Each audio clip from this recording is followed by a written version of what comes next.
Bien-aimés dans le Seigneur, soyez bénis chez vous. Soyez bénis, vous les abonnés de notre chaîne, surtout vous qui aimez nos prédications, les messages de Jésus que nous vous donnons. Soyez bénis, vous là qui intercédez pour nous, qui priez pour que le ministère que Dieu nous a donné puisse aller de l'avant. Et surtout priez pour nous, pour que nous puissions demeurer dans la chose de Dieu. Plusieurs ont commencé comme nous, mais ils ont failli à leur mission.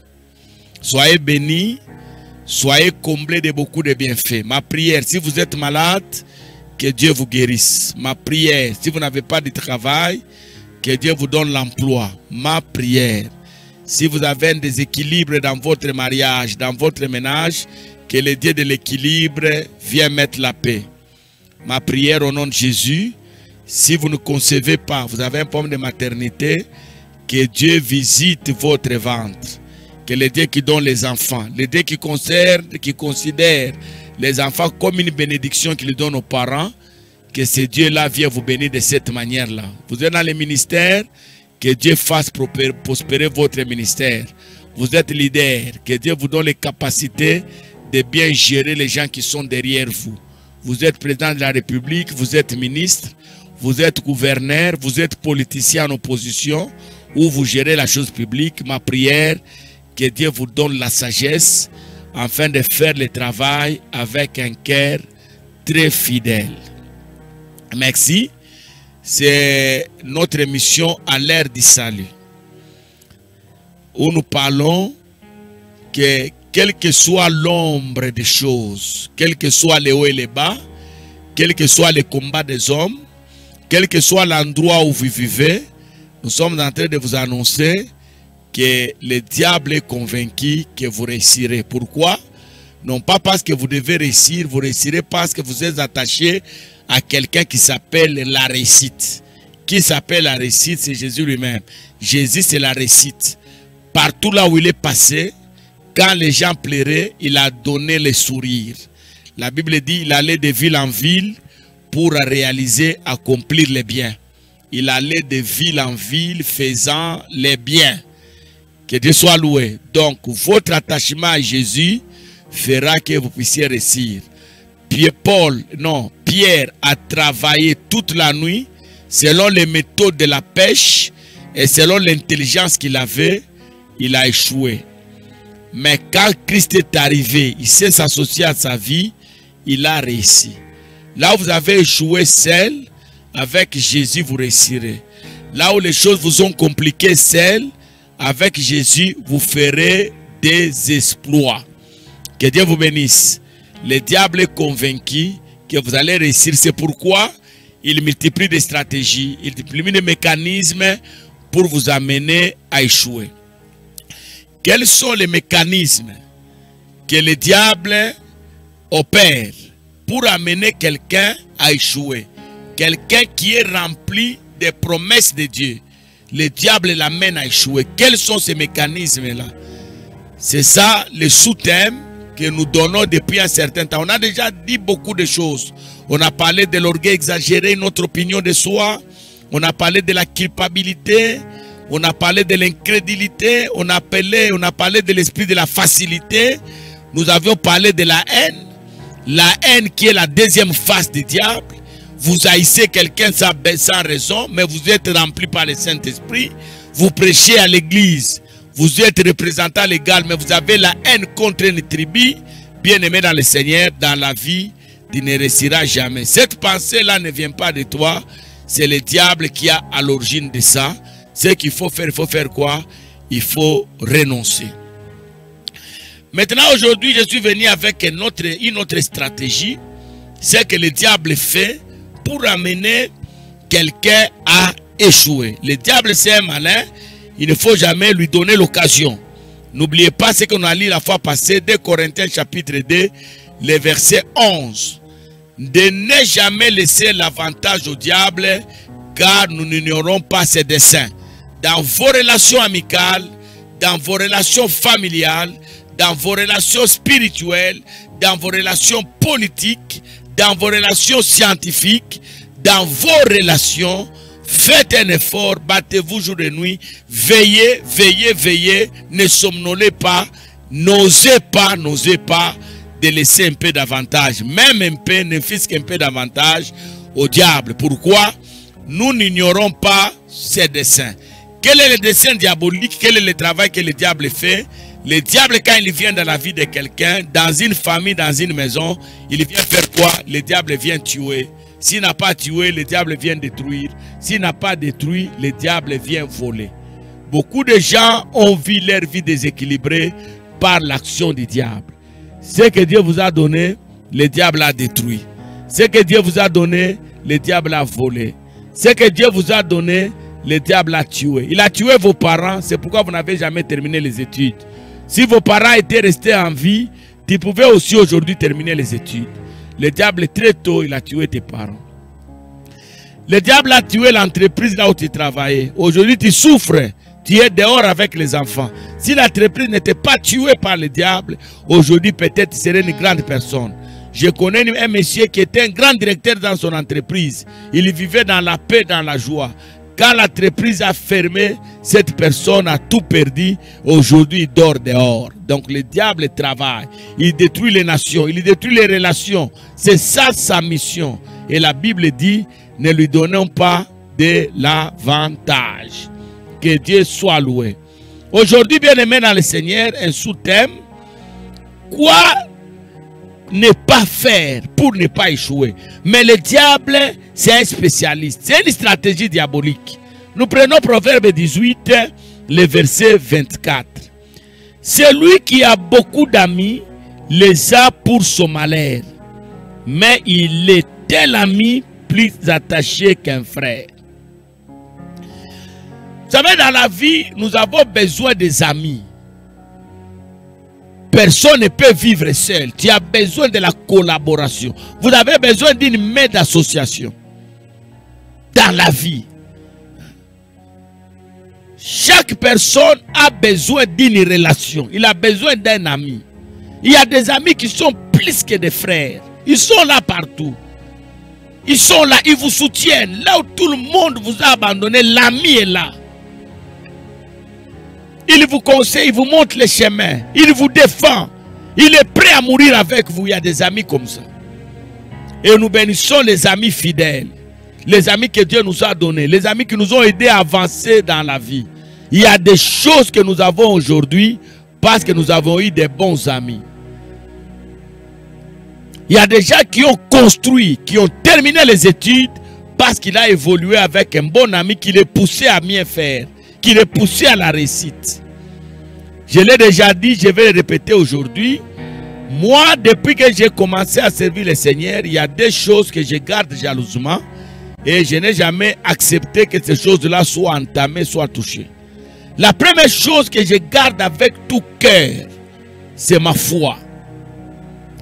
Parce que ma foi va me donner le surnaturel. La foi m'a mis en contact avec Dieu. Aujourd'hui, on m'appelle fils de Dieu parce que j'ai la foi en Dieu.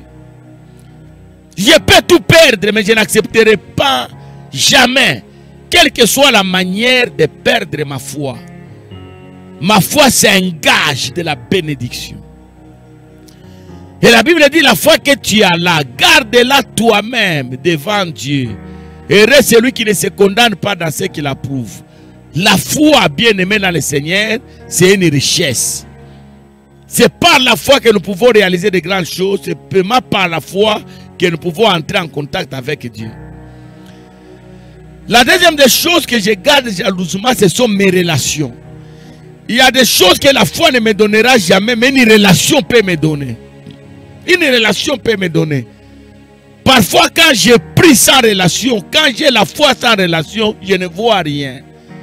Dieu ne descendra jamais du ciel pour venir me donner des choses ici sur terre. Dieu n'a pas la farine à me donner. Dieu n'a pas l'argent à me donner. Dieu n'a pas de véhicule à me donner. Mais Dieu a des personnes qui ont l'argent à me donner.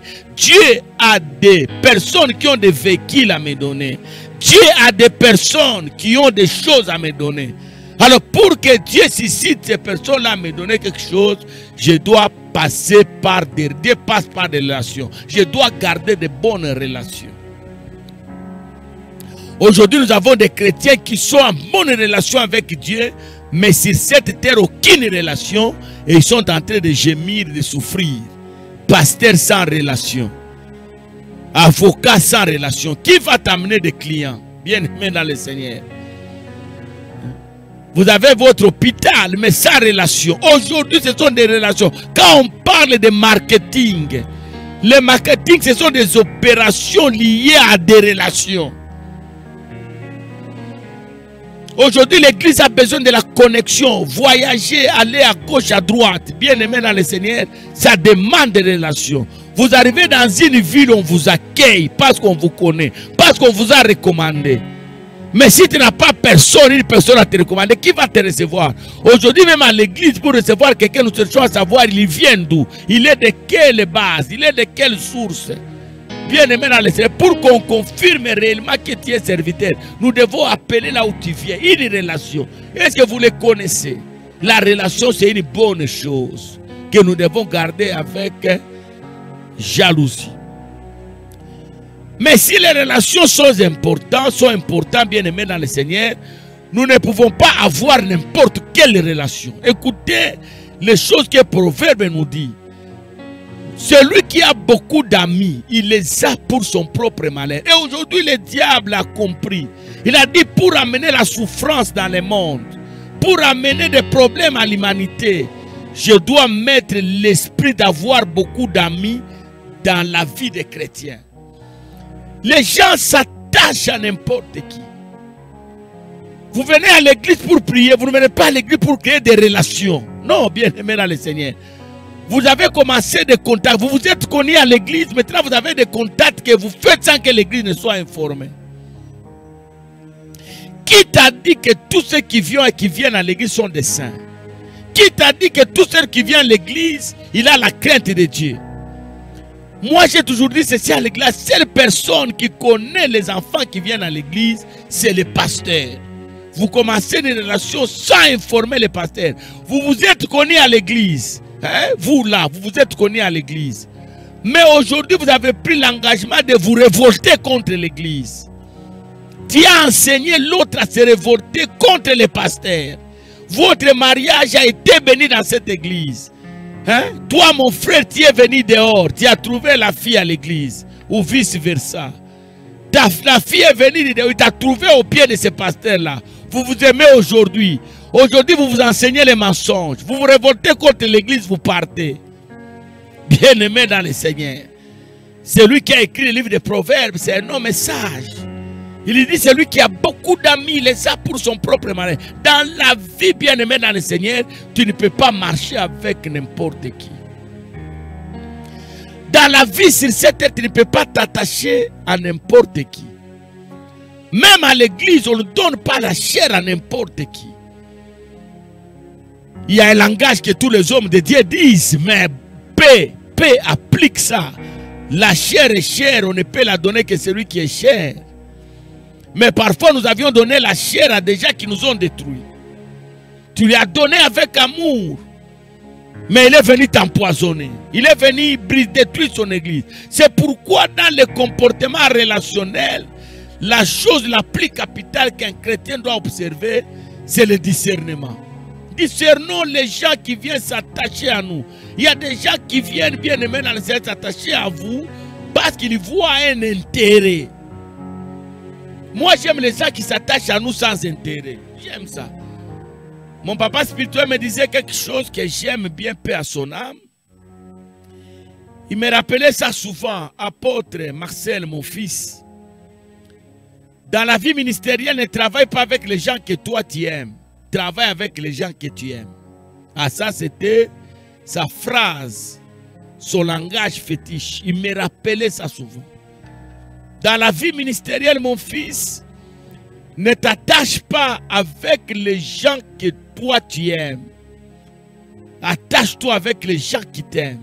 Et il ajoutait, toujours il me disait, la chose la plus difficile, c'est de découvrir qui t'aime et qui ne t'aime pas. Vous savez pourquoi nous avons mal lorsque nos relations se brisent, s'arrêtent? C'est lorsque vous avez investi votre amour dans quelqu'un. Vous avez encadré l'enfant avec joie. Vous vous êtes donné. Vous vous disiez en vous-même, le jour que je ne serai plus, lui fera. ce garçon-là, cet enfant-là se révolte contre vous. Les cœurs pleins, les cœurs sains. Pourquoi? Parce que vous avez investi toutes vos capacités sans discerner la personne. Et aujourd'hui, le diable nous prépare des amis, nous attache à des amis qui vont nous faire pleurer demain. Avoir des amis, c'est bien, j'aime ça, j'encourage ça. Mais il ne faut pas en avoir de trop. Pas n'importe qui. Il y a des gens qui sont devenus pauvres parce qu'ils se sont attachés à des gens qui l'ont rendu pauvre. Il y a des gens aujourd'hui qui ont vu leur mariage se détruire parce qu'ils s'est attaché à des gens qui ont détruit son mariage. Il y a des gens qui sont morts très tôt parce qu'ils s'est attaché à un ami qui l'a amené la mort. Discerne, essaie de comprendre. Tu es attaché à qui? Qu'est-ce que cette personne peut amener à ta vie? Le diable multiplie les amis. Vous attendrez chaque jour, il y a quelqu'un qui viendra s'attacher à toi. Mais étudie pourquoi cette personne vient s'attacher à moi. Dieu lui-même, il a dit à Lot et à Abraham, séparez-vous. Séparez-vous. Naomi a dit à ses belles filles, mon mari est mort, vos maris, mes fils sont morts. Partez. Jésus lui-même a dit à ses disciples, qu'est-ce que vous attendez? Vos amis sont partis, vous aussi partez. Il en avait beaucoup. Plusieurs sont partis ces jours-là. Mais il y a Pierre qui a dit, à qui irions-nous? Nous avons des besoins, nous avons besoin des amis qui peuvent parler comme Pierre. À qui irions-nous? Je me sens en toi. C'est lui qui a beaucoup d'amis. Il les a pour son malheur. C'est une stratégie aujourd'hui. Le diable nous attache. C'est ce que vous appelez des connexions. Il y a des connexions de la mort. Il y a des péchés que tu ne connaissais pas, que tu ne faisais pas, quand tu n'avais pas connu cette personne. Regarde aujourd'hui. J'ai rencontré un prophète qui m'a dit, il y a un homme de Dieu qui m'a dit, pour bien prêcher l'évangile, il faut commencer à boire le whisky. Il m'a dit ça. Il m'a dit, papa, j'ai essayé. Et je suis devenu fidèle de whisky. Mais après, je me suis rendu compte que cet ami-là est venu détruire mon ministère. Il s'est ressaisi. Faites un checking dans vos relations. Faites ça, un checking. Vous allez comprendre qu'il y a des gens qui sont attachés à vous. C'est seulement pour vous détruire. Restez à des amis qui s'attachent à vous pour vous amener de l'avant. Voilà la chose que Dieu a mis à mon cœur pour partager avec vous. Que Dieu vous bénisse, que Dieu vous comble de joie, que Dieu vous comble beaucoup de bénédictions. N'oubliez pas ces trois choses.